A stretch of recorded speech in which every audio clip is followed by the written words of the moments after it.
நாம அம்மா பேசும்போது சில விஷயங்கள் சொன்னாங்க, நம்முடைய மேல வந்து தாக்கம் இருந்தது அப்படின்லாம் சொல்லி இப்ப நம்ம பேசும்போது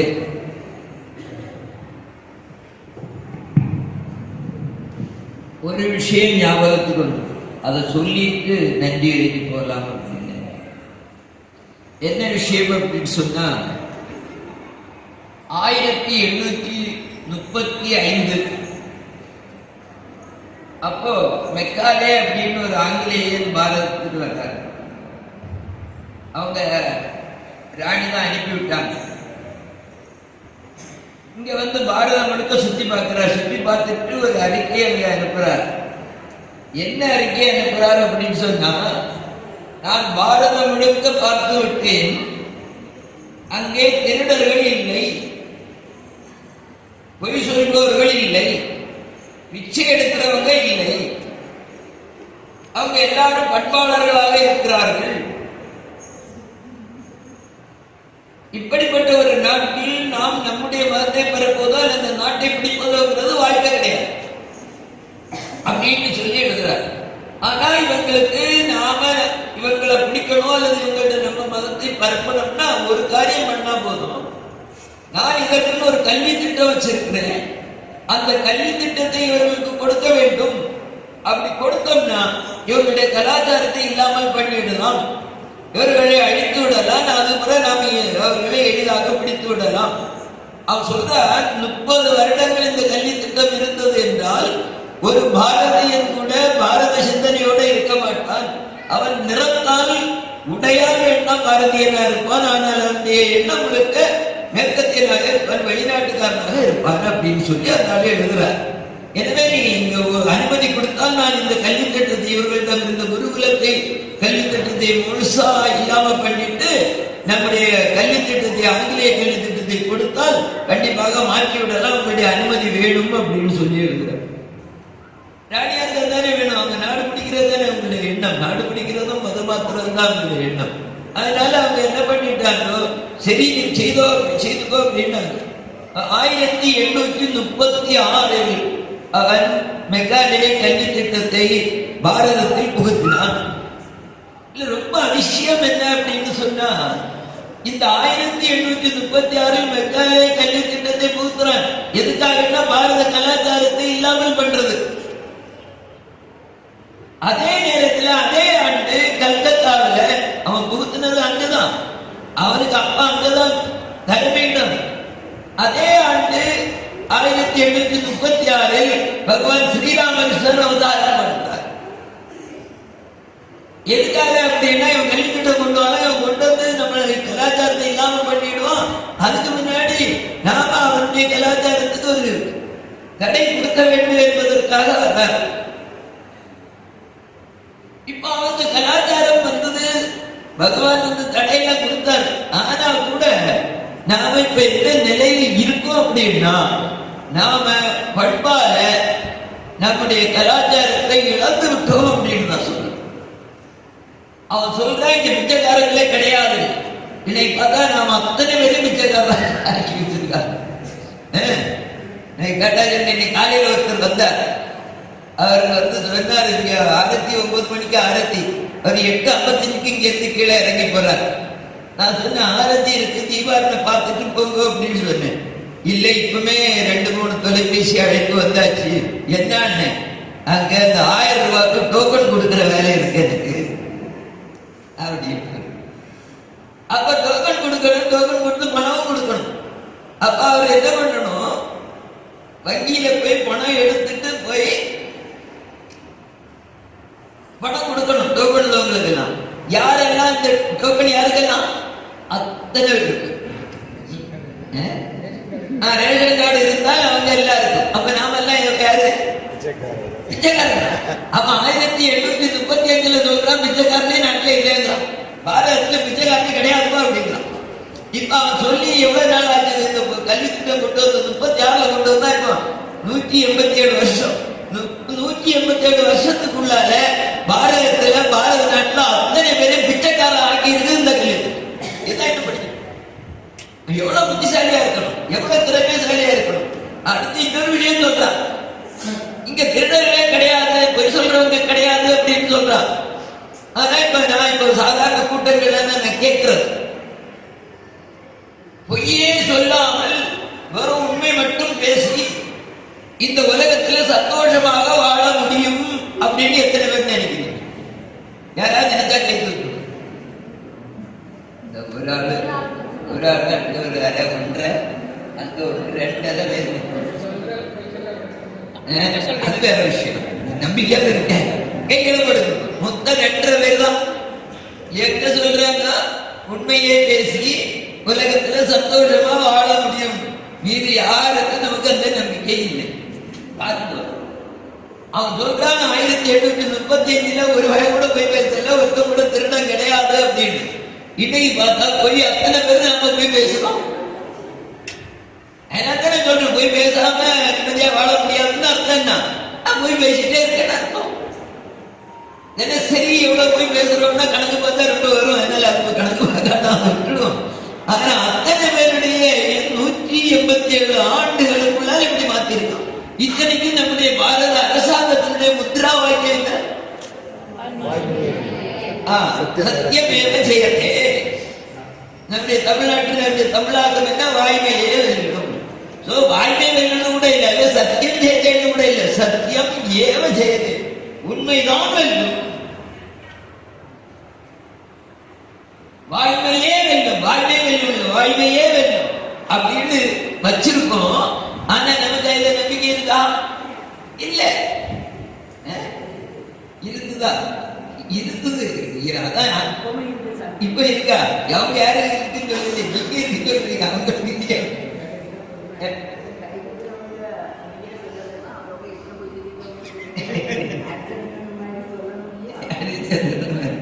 இப்போ நம்முடைய சிந்தனை ஓட்டத்தை மேற்கத்திய கல்வி திட்டம் அந்த அளவுக்கு மாற்றி இருக்குது. அதுக்காக தான் சொல்றேன். அதே மாதிரி அவன் செய்த ரொம்ப சிறப்பான விஷயம், அவன் ரொம்ப தந்திரசாலித்தனமான விஷயம் என்னன்னா, நாம வெற்றி பெற்ற வரலாறை நமக்கு சொல்லல. நாம எப்பெல்லாம் தோத்தமோ எங்கெல்லாம் தோத்தமோ அதை மட்டும் சொன்னான்.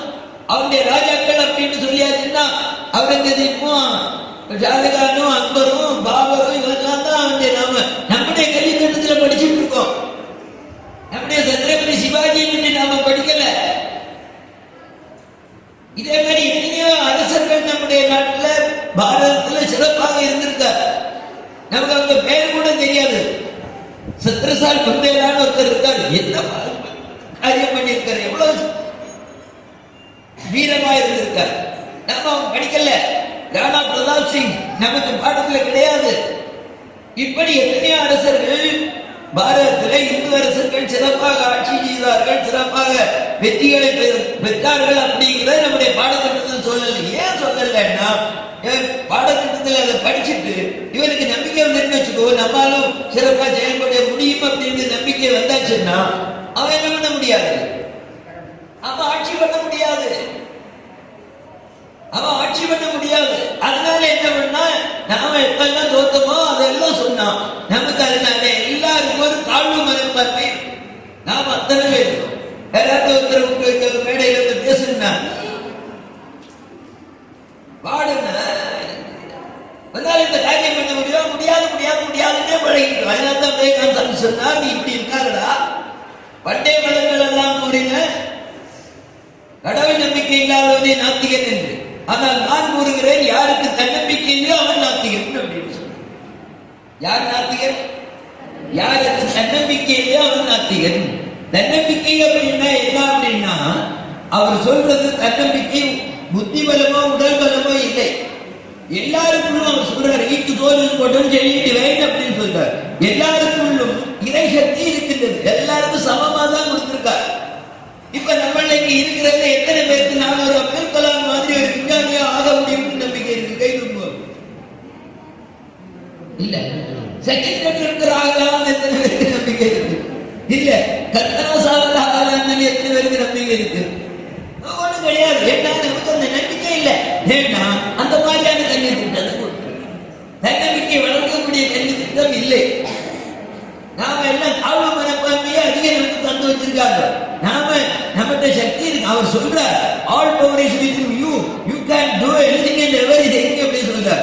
எல்லா சக்தியும் உனக்குள்ளே இருக்கிறது, நீ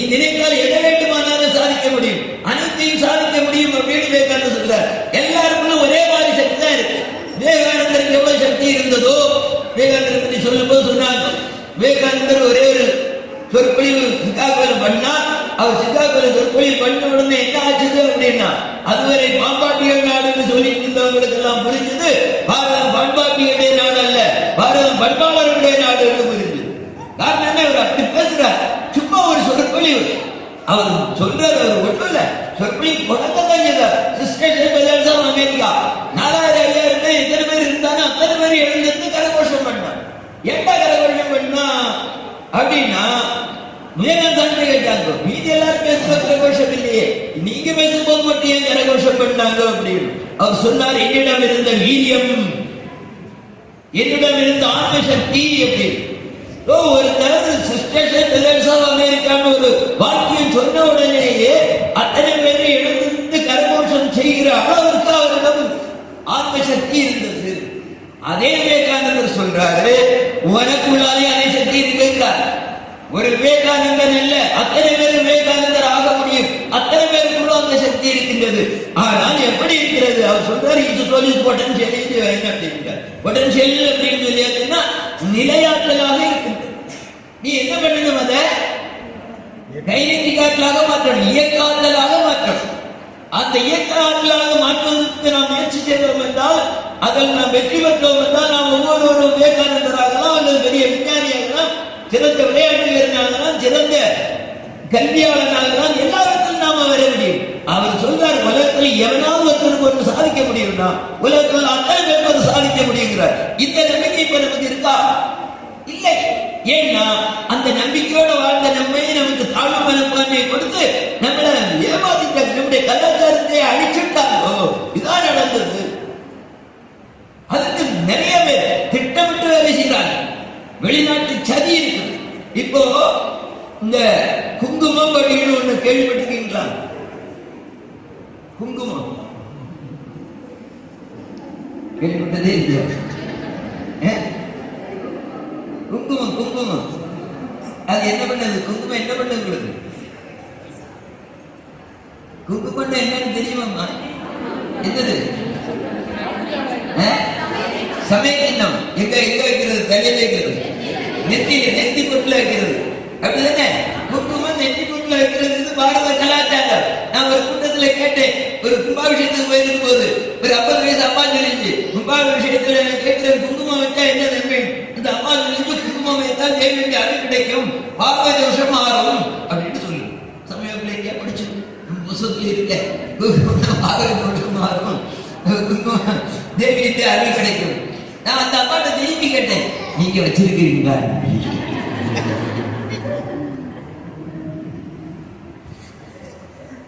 வைக்கல. ஏன் வைக்கலன்னா, ஏன் வைக்கலன்னா, இப்ப திரையில வரக்கூடிய நடிகைகள் ஒன்றும் வைக்கல, சீரியல்ல வரக்கூடிய நடிகைகள் வைக்கல. நாங்க எப்படி வைப்போம்? அப்படித்தானே பண்றீங்க. இப்ப இங்க நான் நெற்றி பொட்டுல அழகாக குங்குமம் வைத்துக் கொண்டு வைத்திருக்கிறேன் அப்படின்றவங்க மட்டும் கை தூக்குவோம். போய் சொல்ல கூடாது. ஜெயா வந்து நாங்கள் சோதனை மட்டும் சொல்லுவோம். எத்தனை பேர் வச்சிருக்கீங்க? பரவாயில்ல, பாதிக்கு பாதியாவது இருக்கு. மீறி என்ன பண்றாங்களோ இவங்க குங்குமைகள் கொஞ்ச நாளைக்கு கொஞ்சம் பெருசா சோப்பா ஒரு ஸ்டிக்கர் வச்சிருந்தான். அப்ப கேட்டேன், ஏமா ஸ்டிக்கர் வைக்க குங்குமையிலேயே வைக்கிறது ஸ்டிக்கர் வைக்க? அப்ப அந்த ஒரு அம்மா தெரிஞ்சது, அது வேற ஒன்றும் இல்ல, குங்குமம் வச்சா அழிக்கணும், ஸ்டிக்கர் வச்சா 1 மாசத்துக்கு எடுத்து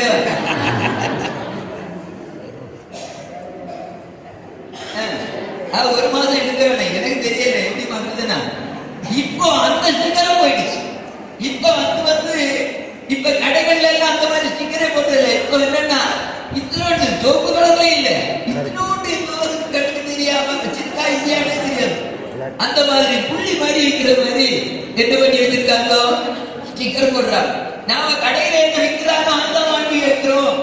நமக்கு என்ன வேணுமோ அந்த தேவையை நாம வாங்குறது இல்ல. கடையில ஸ்டிக்கர் சொல்லி பாக்கெட்ல என்ன வருதோ, இப்ப எங்கேயோ போனாக்கில ஒரு கிஃப்ட் ஒரு பை கொடுத்தாங்க.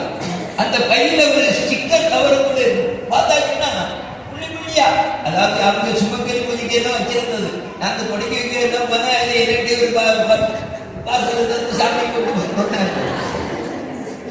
பார்த்தா அதுல ஒரு ஸ்டிக்கர் பேக்கெட் இருந்தது.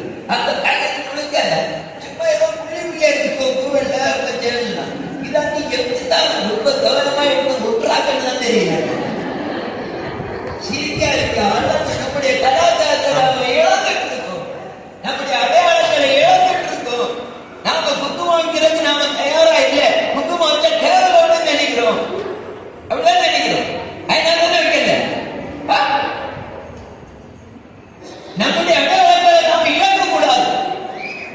இப்போ ஒரு வீடியோல வாட்ஸ்அப்ல பார்த்தேன். என்ன வந்தது அப்படின்னு சொல்லியாச்சுன்னா, கொஞ்சம் பேர் முஸ்லீம் பெண்கள் இருந்து நல்லா பத்தா போட்டுட்டு இருந்து அவங்க பேசுறாங்க. நாங்க பத்தா போடுறதுக்கு யார் நீ தடுக்க முடியும்? அரசாங்கமே தடுத்தால் நாங்க விட மாட்டோம், ஹிசாப் போடுவோம், பர்தா போடுவோம் சொல்லி நீங்க என்ன கிண்டல் பண்ணி பாருங்க. மொத்தமா பார்த்தாச்சுன்னா வேற பயமா இருக்கு அப்படியெல்லாம் சொல்லி பாருங்க. என்ன கிண்டல் பண்ணுங்க? மாத்தாங்களா? பர்தா போடுறவங்க மாத்தாங்களா? மாத்த மாட்டாங்க. நீ குங்குமா ஏதோ நடிகை நீ குங்கும வைக்க மாட்டேன்னு அப்ப நமக்கு அந்த உறுதி இல்லை, ஒரு பிடிப்பு இல்லைன்னு அர்த்தம். அந்த பிடிப்பை எல்லாம் அழித்து விட்டார்கள். எனவே நான் சொல்றது, நாம சமய சின்னம் தெளிவாக அணிந்து கொண்டுதான் வெளியே போகணும். நீங்க எத்தனை ஸ்டிக்கர் வேணா வைங்க, நெத்தி பூரா ஸ்டிக்கர் ஒட்டுக்க வேண்டாம் சொல்லல. புருவ மத்தியில நல்ல அழகாக குங்குமம் வச்சிருக்கணும். அதை நம்ம கடைபிடிக்கணுமா வேண்டாமா? இனிமேல எல்லாரும் கடைபிடிப்போமா? நான் சொல்றது, உங்க வீட்டுல போய் உங்க குடும்பத்துள்ள அத்தனை பேர் யாரா இருந்தாலும் சமய சின்னம் அடிக்கணும்னு சொல்லி வற்புறுத்துங்க, வலியுறுத்துங்க. ஆணாக இருந்தாலும் பெண்ணாக இருந்தாலும் குங்குமம் வைக்கிறது நல்லது. அல்லது சந்தனமோ ஏதாவது ஒண்ணு. வெளியில போகும்போது நீ இந்துன்னு தெரியணும். இந்து அடையாளத்தை நம்ம இழக்க கூடாது. மாதிரி நம்ம எல்லாம் தொப்பி வச்சுக்காங்க, மொத்தம் சிறுவா போட்டான். அவங்களுக்கு அவங்களுடைய அடையாளத்தை சொல்லுவது வெட்கம் கிடையாது. அதான் நாம வெட்கப்படுறோம். அதனால எங்களுக்கு ஒரு பிரச்சனை, நான் வழக்கமா சொல்றதுதான். நாங்க எங்கேயாவது வெளியில போய் சில இடங்கள்ல கோவில்ல திருவிழா கூட்டுருப்பாங்க, நோட்டீஸ் எடுத்துட்டு போவோம். சில இடத்துல இடம் தெரியாது, எந்த இடத்துல இருக்குன்னு யாருக்கா கேட்கணும். வண்டியை நிறுத்தி யாருக்கு கேட்கலான்னு இங்கேதான் பாதிக்கு மேல வந்துருக்காங்க. கேட்டா ஏதாவது சொல்லுவாங்க, என்னன்னு தெரியாது. அதனால என்ன இந்து நிக்கானு பார்க்கறது, பொட்டு வச்சு எந்த வேலை நிக்கான்னு பார்த்தா ஒரு மாதிரி அதுக்கு ஏதாவது ஹிந்து வீடா இருக்கும், அதை பார்த்து நம்ம கேட்கலன்னா ஹிந்து வீடுங்கிற அடையாளம் நம்ம வீட்டுல இருக்கா? வெளியில இருந்து பார்த்தா நம்முடைய வீடு ஹிந்து வீடுன்னு தெரியும். என்ன பண்ணுங்க, இது ஹிந்து வீடுன்னு எழுதி போட்டுருக்கீங்களா? இது என்ன பண்ணுவீங்க? ஓம் இருக்கலாம், காவி கொடி இருக்கலாம், என்னது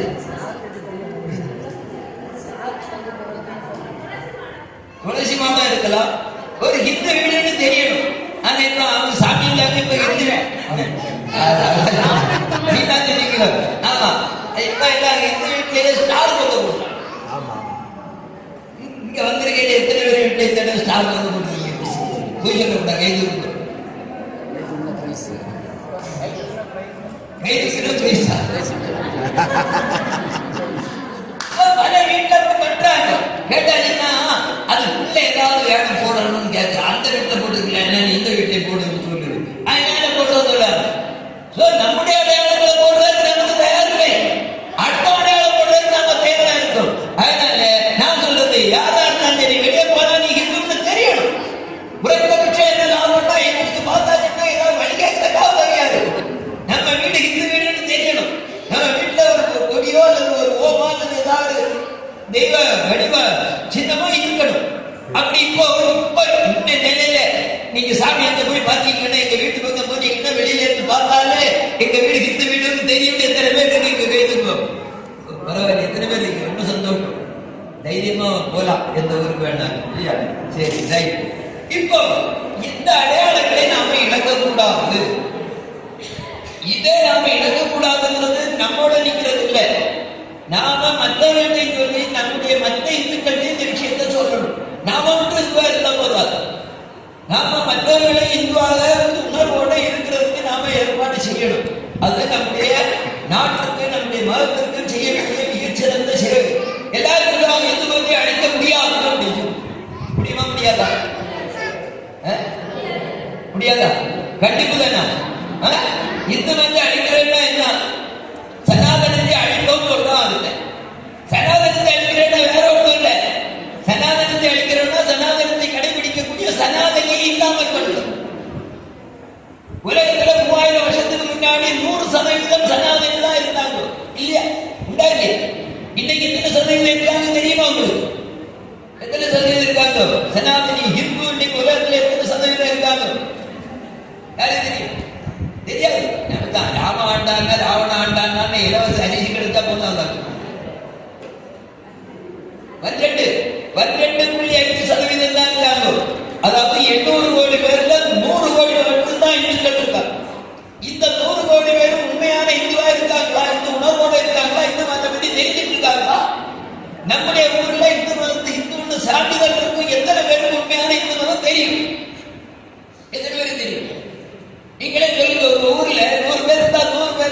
ஒரு 5 பேருக்காவது இந்து மதம்னா என்னன்னு தெரியுமா? நான் இப்ப பரிசியா 2-3 நாளா சனாதனத்தை பற்றி தான் போய் கேம்புல போய் கிளாஸ் எடுத்துட்டு இருக்கேன். இன்னைக்கு நீங்க ஒரு கேம்புல போய் சனாதனத்தை பற்றி பேச முடியாது. சனாதனத்தை அழிக்க முடியாது சொன்னா முடியுமாண்ணா? முடியாது அப்படிங்கிறாங்க கேம்புல இருக்கிறவங்க. நான் சொன்னா அவனும் அழிச்சு போறேன்னு சொல்றவனுக்கும் ஒண்ணும் தெரியாத சனாதனம்னா என்ன விட்டார். இங்க அழிக்க முடியாதுன்னு சொல்லக்கூடிய நமக்கு சனாதனம்னா என்ன?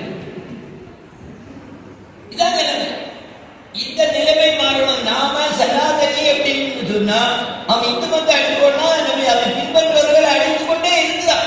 இங்க நமக்கு 42% ஆயிடுச்சு. நம்ம அழிக்க முடியாது, அழிக்க முடியாது சொல்லிங்களே இருக்க வேண்டியதுதான். கடைசியில பார்த்தா இந்து மதம் அழியாது. இந்து மத உண்மைகள்லாம் அப்படிதான் இருக்கும். ஈசாவாசி சர்வம் ஏக சத்புரா பகதா வதந்தி நான் சதவத்தியதே பாவோ நான் பாவத்தியதே சத அதம் பிரம்மாஸ்மி தத்துவமசி எல்லாம் அப்படி இருக்கும். ஆனா அதை தெரிந்தவன், அதை பின்பற்றக்கூடியவன், அதை நம்பக்கூடியவன் இல்லாம ஆயிடுவான். சனாதனத்தை அழிக்க முடியாது, சனாதனம் இல்லாம ஆயிடுவான். இந்து மதத்தை அழிக்க முடியாது, இந்து மதத்தை சார்ந்தவன் இல்லாமல் ஆயிடுவான். ஒன்றுல கொல்லப்படுவார்கள் அல்லது மதமாற்றப்படுவார்கள். நாம நம்முடைய மதத்திற்கு படிக்கணும், மற்றவர்களுக்கு எடுத்து சொல்லணும், நம்முடைய அடையாளங்களை நம்ம அணியணும், மற்றவர்களுக்கும் அந்த அடையாளத்தோட வாழ்றதுக்கு நாம ஒவ்வொருத்தரும் முயற்சி பண்ணணும். அப்படி பண்ணணும்னா தான் சனாதனம் அப்படிங்கிறதை பின்பற்றக்கூடிய சனாதனி இருக்கும். செய்யணுமா வேண்டாமா? செய்வீங்களா? முதல்ல என்ன செய்யணும்? நம்ம படிக்கணும். அதனால இங்க வந்திருக்கிற எல்லாத்தையும் வேண்டுதல் என்னன்னா, உங்க ஊர்ல நடக்கக்கூடிய சமய வகுப்புக்கு நீங்க எல்லாரும் போங்க. அரக்காட்டுக்கு உங்க பிள்ளைகளை எல்லாம் அனுப்பி வச்சுட்டு நீங்க வீட்டுக்குள்ள இருந்து டிவி வந்து அழகாட்டு இருக்காது. சமயம் நடக்கிற நேரத்தில் அத்தனை பேரும் போங்க. ஆண்களும் பெண்களும் சின்னவங்களும் பெரியவங்களும் எத்தனை வயசுனாலும் குடும்ப கலவர் எல்லாரும் போங்க. தாத்தா பாட்டி எல்லாரோட குடும்பத்தோட மற்றவர்கள் தானே போறாங்க. கொஞ்சம் பிரார்த்தனை நடக்கும்போது அரக்காட்டுக்கு மட்டுமா போகுது? இல்ல, எல்லாரும் போறாங்க தானே. அப்ப நீங்க போக கூடாது.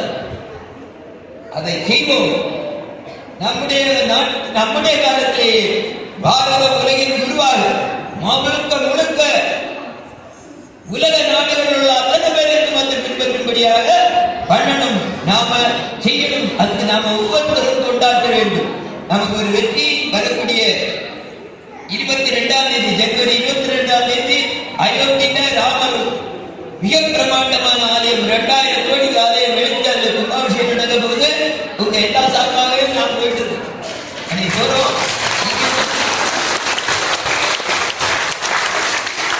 விருது கிடைச்சிட்டு நீங்க இல்லையா? விருது எனக்காக கிடைக்கல. நீங்க எல்லாம் செய்யற வேலைக்கு நீங்க எல்லாம் செய்யறத பார்த்து சாமிதான் செய்யறதுக்காக நம்ம கையில கொடுத்துருக்காங்க. அவ்வளவுதான். விருது உங்களுக்கான விருது தான். அதனால அதுல பெருமை எல்லாம் உங்களுக்கு தான். சரியா? இப்ப அந்த ஜனவரி 22ஆம் தேதி காலையில மத்தியானம் அந்த கும்பாபிஷேக நேரத்தில் 12 மணிக்கு எல்லாரும் அவங்கவுங்க ஆலயத்திலே கூடி ராமனுடைய நாமத்துக்கு ஸ்ரீராம ஜெயராம ஜெய ஜெயராம அந்த நாமத்தை சொல்லணும் 1 மணி நேரம். அதே மாதிரி கும்பாபிஷேகத்தை பெரிய திரையை போட்டு அந்த திரையில உள்ள எல்லாரும் சேர்ந்து பார்க்கணும். மாலையில எல்லா வீட்லையும் கார்த்திகை தீபம் ஏற்றுற மாதிரி தீபம் ஏற்றி நல்ல பட்டாசத்து கொண்டாடணும். செய்வீங்களா? எல்லாரும் மேல எடுத்து பார்த்தா அப்படியே ஒரு ஆகாயமானத்தில் எடுத்து பார்த்தா பாரதம் முழுக்க அன்னைக்கு அப்படியே ஜொலிக்கணும். பாரதத்தினுடைய ஒளிவெள்ளம் உலகம் முழுக்க பரவணும். நாம் ஒவ்வொருவரும் முயற்சி செய்வோம். இப்ப என்னுடைய கொடுக்கப்பட்ட விஷயம் என்னன்னா, நன்றியுரை. நமக்கு இங்க வந்து காலையில வந்து நமக்கு